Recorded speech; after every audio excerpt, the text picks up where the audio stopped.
शेर से उसका वास्ता ही नहीं है। अब पता नहीं गीदड़ों से होगा। शेर तो यहाँ बैठे हैं सारे। और देखो अगर वो डॉक्टर है ना, तो उसको बोलो सर्टिफिकेट लाके दिखावे। हमारा ये आपको ये कि भाई तेरा सर्टिफिकेट दिखा, फिर हम बताएंगे तेरी चोरी, पहले नहीं बताएंगे। पहला तू सर्टिफिकेट, जहाँ बोझा वहाँ सोजा वाले लोग हैं।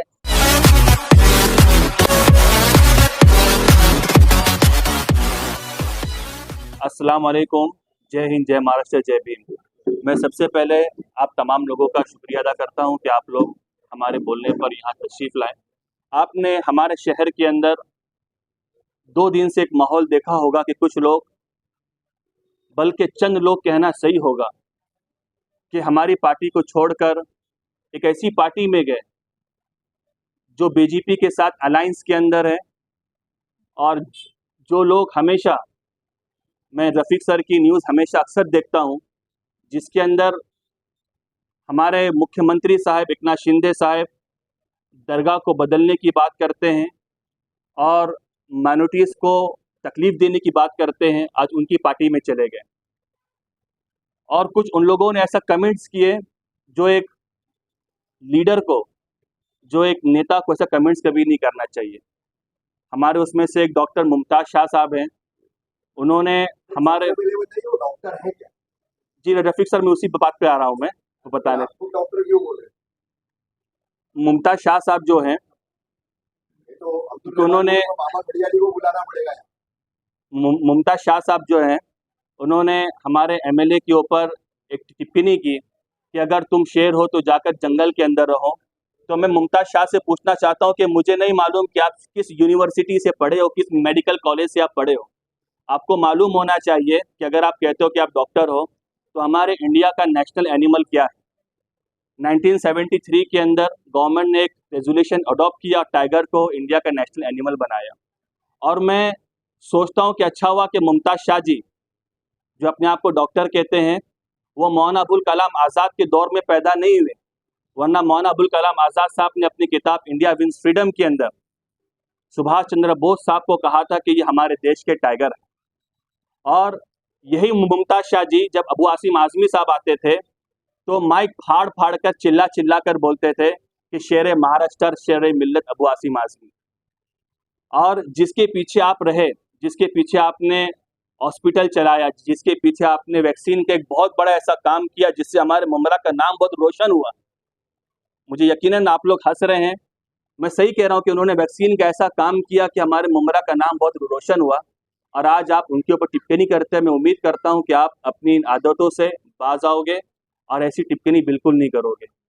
मैं दूसरी बात, जफ़र नोमानी साहब जो हमारे हैं, जो एक्स नगर सेवक थे, जो पार्टी में गए, इनकी ताकत, इनकी हैसियत का अंदाज़ा आप इस बात से लगाइए कि जब इनको लेटर दिया जाता है और लेटर पर लिखा जाता है कि ये मुमरा कलवा के अध्यक्ष हैं, तो महाराष्ट्र के डिप्टी चीफ मिनिस्टर के सामने कहा जाता है कि जफर सुपारी, और एक मरतबा नहीं, 2 मरतबा जफर सुपारी, जफर सुपारी। मैं ये जानना चाहता हूं कि जब तुम अपने अध्यक्ष का नाम तुम सही से ले नहीं पाते, तो तुम आगे पार्टी और देश की सेवा तुम कैसे करोगे। और अगर उन्होंने कहा है कि जफर सुपारी, जफर सुपारी, तो सुपारी किस चीज़ के लिए। और आपको अगर ऐसा लगता है कि उन्होंने डॉक्टर जितेंद्र अवार्ड साहब को हराने की सुपारी ली है, तो हमारे पूरे यहाँ पर नगर सेवक, हमारे पार्टी वर्कर और हमारे जितने पोस्ट होल्डर है, तमाम यहाँ पर मौजूद है। मैं आपको इस बात का यकीन दिलाना चाहता हूँ कि जैसे लोकसभा के इलेक्शन के अंदर आपने पूरी कोशिश की, पूरी गद्दारी की लोगों से मिलकर, आपकी पूरी कोशिश के बाद आपको 13,000 से कम वोट मिले। और मैं आपको लिख कर देना चाहता हूँ और आपको बताना चाहता हूँ कि आपकी जब इलेक्शन आएगा, तो इनकी डिपॉजिट जब्त हो जाएगी और इनको रास्ता नहीं मिलेगा। और यहाँ पर हमारे जितने भी लोग हैं, मैं आप लोगों से यही कहना चाहता हूँ कि हम लोगों ने जो यहाँ पर काम किया है, और आवाम जो जनता है, जो डॉक्टर जितेंद्र अवार्ड साहब के साथ में है और हमेशा रहेगी। और अवार्ड साहब ने हमेशा माइनॉरिटीज़ का, मुसलमानों का, दलितों का, मराठा का, तमाम जातियों के नाम को और उनके मुद्दों को उठाया है।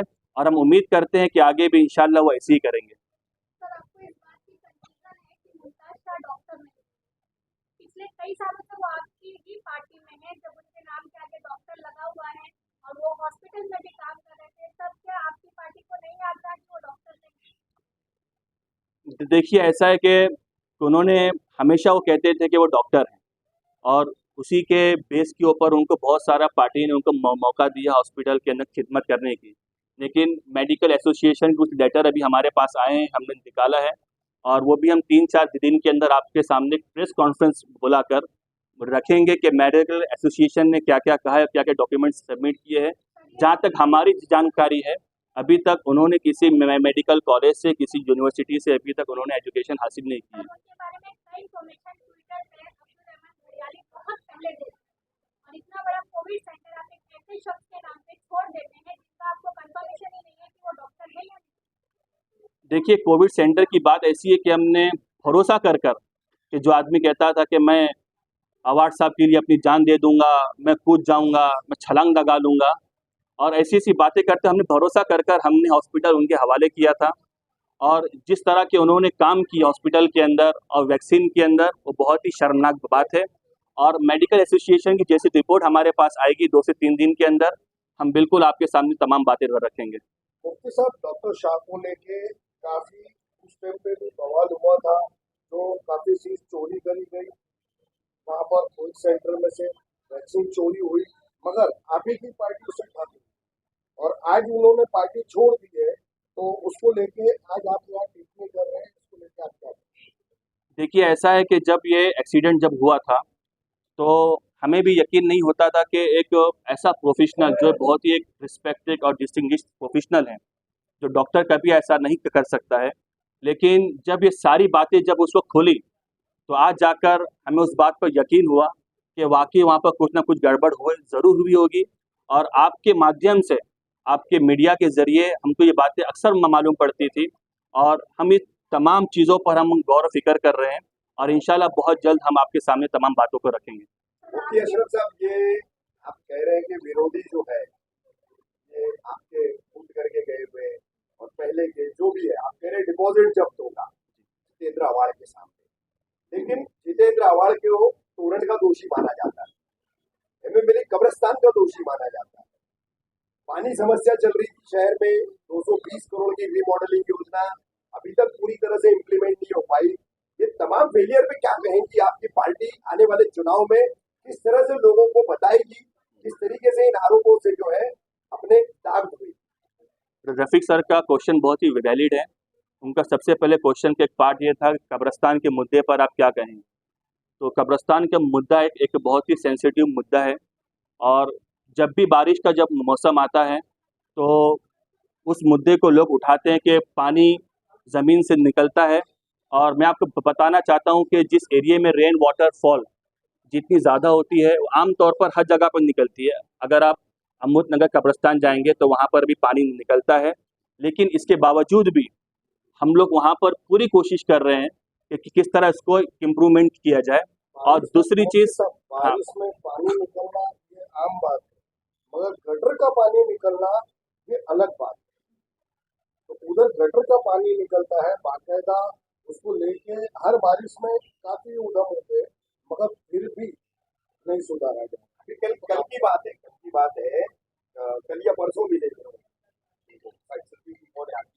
लड़का अपनी माँ की कब्र पे गया था, ये बातें सुन लीजिए आपके रोंगटे खड़े हो जाए। उसका कहना है कि मैं इंट्रो देने गई थी, वो व्यक्ति मुझे मिला, उसका बोलना है कि मैं रोज आता हूँ अपनी मेरी माँ की कब्र दिन ब दिन धंसती जाती, मैं उसको मट्टी सही करके रोज उसकी सही करती हूँ। मैं कब तक आऊंगा? और फिर इसके अलावा भी और भी कब्रें देखे, मुझे अफसोस होता है इस बात पे, तो मैं कितनों की कब्रें करते बैठूंगा। सनम मैडम का क्वेश्चन बहुत ही वैलिड है और जो मिट्टी वहाँ पर हम लोग भरनी कर रहे थे जिस जगह, वहाँ पर जाहिर सी बात है कि जगह नरम है और मिट्टी नीचे घसते जा रही है, उसके ऊपर भरनी हम ज़्यादा से ज़्यादा करेंगे। और हम महानगर पालिका से जो कमिश्नर जो उनके हैं, जो कमिश्नर है मैडम, जो कमिश्नर है, हम उनसे वापस रिक्वेस्ट करेंगे कि भरनी ज़्यादा हो ताकि उसके 4 से 5 फुट इंच उसका बढ़ाया जाए ताकि आगे ऐसी प्रॉब्लम ना हो। और हम इस बात को जानते हैं कि तकलीफ़ हो रही है और हमारी पूरी टीम, कोई नगर सेवक जितने भी हमारे हैं, पार्टी पोस्ट होल्डर हैं, हम ये पूरी कोशिश कर रहे हैं कि आइंदा हमारे लोगों को ऐसी तकलीफ़ ना हो। मैडम जैसा कि आप जानते हैं, आप खुद ही न्यूज़ में बताते हैं कि जो इंसान काम करता है उससे कुछ ना कुछ गलतियाँ होती हैं। अगर हमसे ये कुछ गलतियाँ हुई हैं तो हम उसको इंशाल्लाह फ्यूचर में ज़रूर उसको इम्प्रूव करेंगे, तो सुधार लाएंगे इसके अंदर। मैडम मेरे रफीक सर का जो दूसरा क्वेश्चन था टोरेंट के ऊपर, देखिए टोरेंट को जब बीजेपी की जो सरकार थी यहाँ पर, तो इन्होंने मुमरा के ऊपर उसको टोरेंट को इन्होंने इम्पोज किया। और भाजपा के लोग अक्सर ये चीज़ें वहीं पर इम्पोज करते हैं जहाँ पर माइनॉरिटीज़ के लोग होते हैं, मुसलमान हो, दलित हो, ओबीसी हो, एसटी हो, शेड्यूल ट्राइब के लोग हों, जहाँ पर रोज रोज कमाने वाले, अप्स एंड डाउन करने वाले लोग होते हैं, वहीं पर इम्पोज करते हैं। अगर आपको ऐसा लगता है कि अवार्ड साहब की वजह से मुमरा में इम्पोज हुआ है, तो भिवंडी के अंदर टोरेंट किसकी वजह से आई? मालेगांव शहर के अंदर टोरेंट किसकी वजह से आई? मैं आप लोगों को इस बात का यकीन दिलाना चाहता हूँ कि बीजेपी ने जो टोरेंट को हमारे शहर के ऊपर लागू किया है, हम पूरी कोशिश करेंगे कि किस तरह टोरेंट को यहाँ से हटाए और लोगों को इंसाफ मिले। और टोरेंट के बिल के अंदर जो रफीक साहब जो एक्स्ट्रा चार्जेस लगाते हैं वो लोग, ट्रांसपोर्टर चार्जेस, बिलिंग चार्जेस, हम उसकी पूरी कोशिश करेंगे कि इस चार्जेस को हटाया जाए ताकि लोगों के चार्जेस कम से कम हो। सर, देवेंद्र फडणवीस ने एक उसमें कहा था कि आवाज तक कहने के ऊपर हमने मतलब तोरण यहाँ पर लाया। ये जब पार्टी इधर उधर हुई पिछले साल ये विधानसभा अधिवेशन की बात है, इसको लेके आप क्या? उसमें देवेंद्र फडणवीस साहब ने उस विधानसभा के अंदर ये चीज़ कही थी कि जितेंद्र आवाड साहब ने हमसे फ्रेंचाइजी मांगी।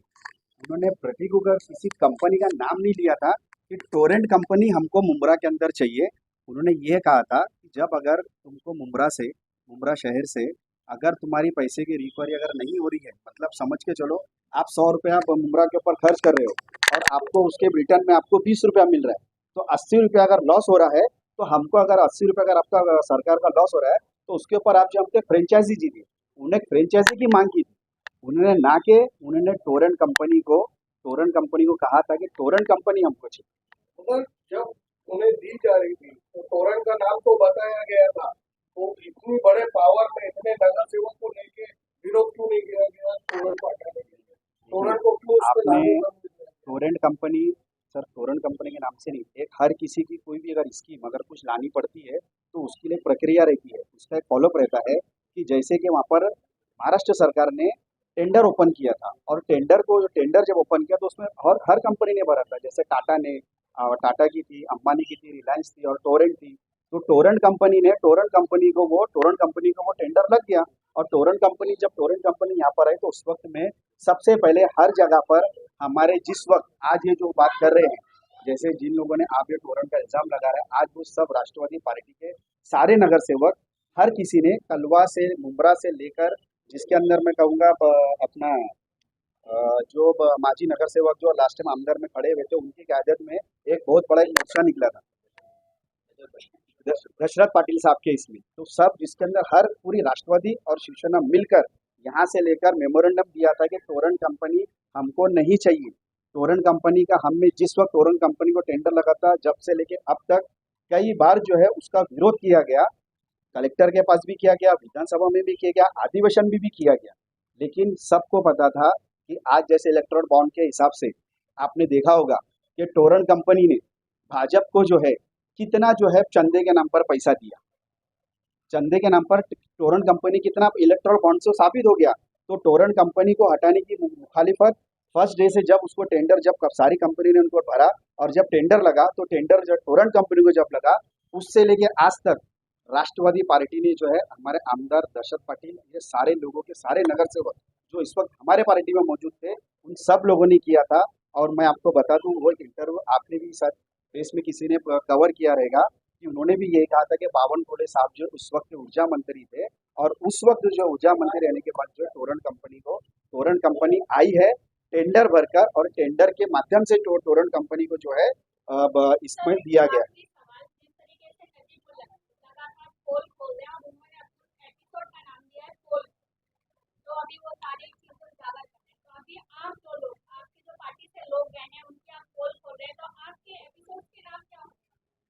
देखिए अगर पोल खोल की बात है तो जब जैसा सवाल हमारे सामने आएगा तो हम भी उसी स्टाइल में उनको जवाब देंगे। इनका जो एपिसोड का नाम रहेगा अली बाबा वही है 40 चोर चले गए। जो वो नाम देंगे, जब जैसा उनका सवाल होगा उस स्टाइल में हम भी उनको जवाब देंगे। हमारा भी एक एपिसोड आएगा मिस्टर किलर के नाम से, मिस्टर किलर, और उसके अंदर एक के बाद एक हम सारी मुद्दे को रखेंगे कि कौन आदमी दुनिया से कब गया, कैसे गया और किस अस्सलाम वालेकुम, बिस्मिल्लाह रहमान रहीम। देखिए, मैं तो ये काफ़ी दिनों से मैं बोल ही रहा था और हमारे सारे ग्रुप में मैं बोल रहा था कि ये गद्दार है और ये जाएंगे। इस तरीके से मैंने काफ़ी दिन पहले ही इनको मैंने पॉइंट आउट करके इनके बारे में गद्दारी का स्टैंप मैंने इनके ऊपर लगा दिया था, जिसको लेकर हमारी पार्टी के अंदर भी काफ़ी बहस हुई। हमारे हाजी शमीम भाई जो है सबसे सीनियर है, हमारे सदर भी है, उनके बोलने के ऊपर मैंने माजरत भी पेश की ग्रुप के अंदर कि मैं माजरत चाहता हूं कि मेरे से ऐसे अल्फाज निकल गए कि मैंने इनको गद्दार किया। मगर आज शमीम भाई को जाके पता चला, ग्रुप में लोगों को पता चला कि यूनुस भाई जो बोल रहा था उस वक्त कि ये गद्दार है, तो ये वाकई गद्दार है। मैं आपको बताता हूँ, अभी हम लोग असर की नमाज अंदर पढ़े, मुफ्ती साहब और मैंने अंदर देखा कैबिन लंबा हो गया है। मुझे अच्छे से याद है ये वही शमीम खान साहब है जिन्होंने उस डॉक्टर को ये पहला कैबिन बना के दिए। इतनी मोहब्बत शमीम भाई ने उसको दिए, इतना शील्ड उसको किए हमेशा, जिसका उसने आज नाजायज फायदा उठा दिया। और उनके उनके मेरे मुझे बोलने दो, और उनकी हाँ डॉक्टर शाह साहब के तो कपड़े आपने फाड़ दिए, हाँ मैंने आपको दूसरी दिशा दिखाई थी, हाँ। उस पर आपका जवाब। हाँ बोलो, दूसरी दिशा क्या? जफर की दिशा दिखाए तो वो जफर और डॉक्टर सब एक ही थाली के चट्टे बट्टे है ना। देखो, ऐसा है कि जो जफर कॉरपोरेटर बना, आपको बताता हूँ, ये शमीम भाई की को दी गई टिकट थी और इसका असल दावेदार मैं था। मगर उस वक्त मेरी बेटी की शादी थी और तो मैंने थोड़ा सा प्रेशर पार्टी पे कम किया, तो अब जाके आज शमीम भाई के एहसान से कॉरपोरेटर बनने के बाद जफर ने शमीम खान का साथ छोड़ा। ऐसे लोगों को हमारे यहाँ बोलते हैं ना, नो एंट्री एक अलग होता है। अभी इन्होंने कौन सा वर्ड बोले थे? नो वे वॉल, क्या बोले थे आप? नॉन रिटर्न वॉल हम लोग बनाने वाले हैं। अच्छा, सारा मुद्दा ये वॉल पे ही हुआ, हाँ सारा मुद्दा वॉल पे हुआ है, तो उस वक्त की बातों को आप लेके क्या कहेंगे? कौन सी वक्त की बातों को? जो जफर मोमानी साहब ने, हाँ उनके बंदे ने जो रूता मैडम के साथ में बदतमीजी किया, देखो, ये मामला सुनो। के बाद तो उन्होंने यू टर्न मारा ना। नहीं नहीं नहीं नहीं, यू टर्न तो उनको कब से मारना ही था, वो तो बस बहाना मिला उनको कुछ निकलने के लिए। यू टर्न तो काफी पहले से करना था। ये जहाँ बोझा वहाँ सोजा वाले लोग हैं। अभी जब अवार्ड साहब फॉर्म में थे, सबको आज भी फॉर्म में अल्हम्दुलिल्लाह, मगर जब सरकार और मिनिस्ट्री थी तो वो यहाँ पर सरनीगो थे, सरेंडर थे, शमीम खान के साथ में भाई बनकर चल रहे थे। उनसे हर चीज का फायदा लिया, दोनों ने फायदा लिया, डॉक्टर ने भी। और देखो, अगर वो डॉक्टर है ना तो उसको बोलो सर्टिफिकेट ला के दिखावे। हमारा ये आपको ये कि भाई तेरा सर्टिफिकेट दिखा, फिर हम बताएंगे तेरी चोरी, पहले नहीं बताएंगे, पहला तू सर्टिफिकेट ला। हाँ कहा था और आज भी कहता हूँ, माजरत पेश की थी मैंने, माफी मैं किसी से नहीं मांगता अल्लाह के सिवा। पार्टी के लोगों ने अप्रिशिएट किया, फोन किया, हर किसी ने मेरे को कि यूनुस भाई आप सही बोल रहे थे। यहाँ तक कि आज हम लोग खिचड़ी में आए थे, अवर साहब खुद वहाँ मौजूद थे, अवर साहब ने खुद कहा कि नहीं तुम सही थे उस वक्त। मगर कैसा है कि हर चीज हर किसी को उस परफेक्ट क्लियर होने के लिए, ऐसा नहीं है कि मुझे क्लियर हो गया तो इनको भी क्लियर हो जाए। तो उस वक्त कुछ हमारे पास बस ये था कि फोटोज आ रहे थे, ये आ रहे थे, कुछ सबूत पुख्ता नहीं था। अब इससे बड़ा पुख्ता सबूत क्या है कि ऐसी गद्दारी करके चले गए। और शमीम भाई जैसे सोना आदमी का, हीरा आदमी का उन्होंने साथ छोड़ा। और जफर नोमानी की औकात नहीं है, जो पोस्ट उसने लिया है ना, वो शमीम भाई के पैर की धूल के बराबर भी नहीं है। ये पोस्ट संभालने के लिए शेर का जिगर लगता है और पीछे बक्से लगते पैसे के। हाँ, तब जाके ये काम होता है। हाँ, जिगर बिगर शेर से उसका वास्ता ही नहीं है। तो पता नहीं गिदड़ों से होगा। शेर तो यहाँ बैठे हैं सारे। उनका बहुत बुरा हाल होगा। गद्दारों का हर जमाने में हर मौके पे अल्लाह ताला ने बुरा किया और बुरा ही होगा। और इंशाल्लाह ये 2 महीने में आप लोगों को दिख जाएगा गद्दारों का हाल है। मेरे पास एक दूसरी थ्योरी भी रहती है गद्दारों की, मेरे को पार्टी ने रोक के रखी है। वो मैं इलेक्शन के बाद आजमाऊंगा और गद्दारों को बताऊंगा क्या कर शाहिद भाई उनके लिए सिर्फ मैं एक लास्ट वर्ड कहना चाहूंगा शाहिद भाई। मुफ्ती साहब वो- मेरी एक लास्ट बात है, हाँ मैं एक रोशनी डालना चाहता हूँ। उत्तर भारतीय का मसला क्या है? देखो मैं बताता हूँ आपको, ना कोई उत्तर भारतीय ना कोई कोंकणी, सुनो मेरी बात, ये बीज बोया जा रहा है। और से वो इलेक्शन लड़ रहे हैं, उसमें उत्तर भारतीय कितने वो बता दे। और उत्तर भारतीयों का मसला मतलब क्या, कुछ पार्टी में आपके ऑफिस में उत्तर भारतीयों को लेकर कुछ विवाद हुआ था क्या? कुछ भी नहीं, कुछ भी नहीं। उत्तर भारतीय कहाँ से निकल गया है? सिर्फ भट्टे से। हम सब भारतीय हैं बस, हम सब भारतीय तो- हैं बस एक जवाब। और मैं वो रैयान को जवाब देना चाहूंगा कि एक लफ्ज में आप उनको क्या जवाब देंगे। तो हमारे हाजी शमीम खान साहब ने एक शेर अपने फेसबुक के ऊपर अपलोड किया है कि लहर है, हौसला है, रब है, हिम्मत है, दुआएं हैं। कि लहर है, हौसला है, रब है, हिम्मत है, दुआएं हैं। किनारा करने वालों से किनारा कर दिया। मेशर भाई, आप भी उसी वार्ड में हैं जिस वार्ड के वो नगर से होते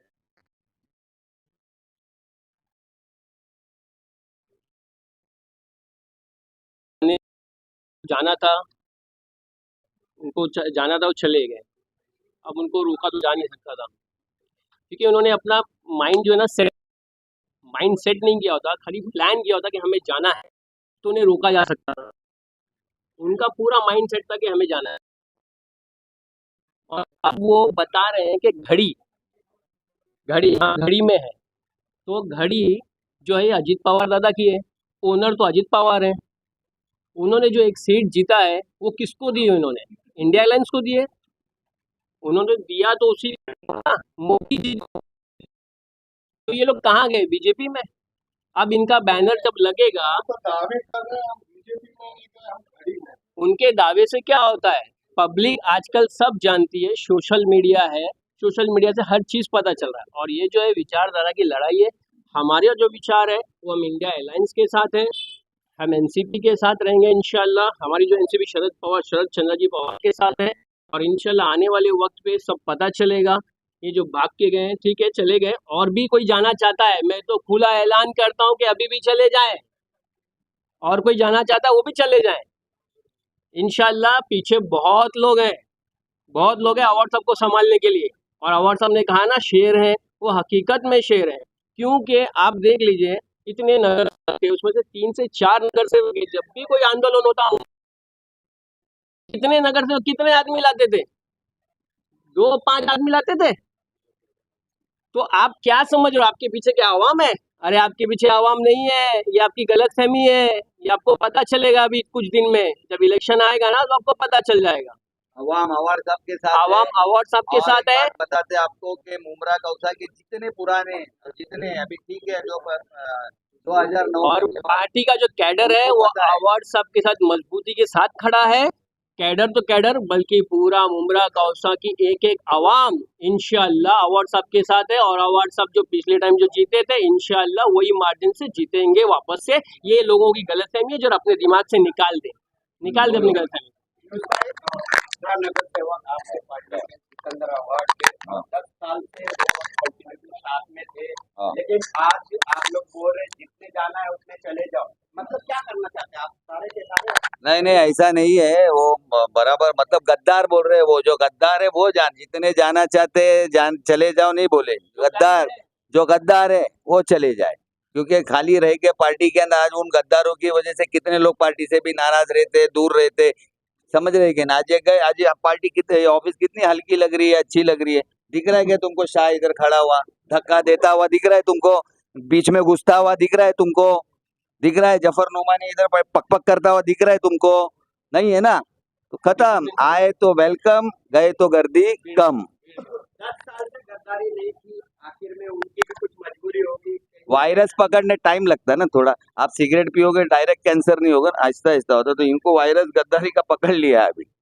लास्ट वर्ड ये है कि मुमरा की आवाम भाजपा के साथ में बिल्कुल नहीं जाएगी, बीजेपी के साथ में बिल्कुल नहीं जाएगी।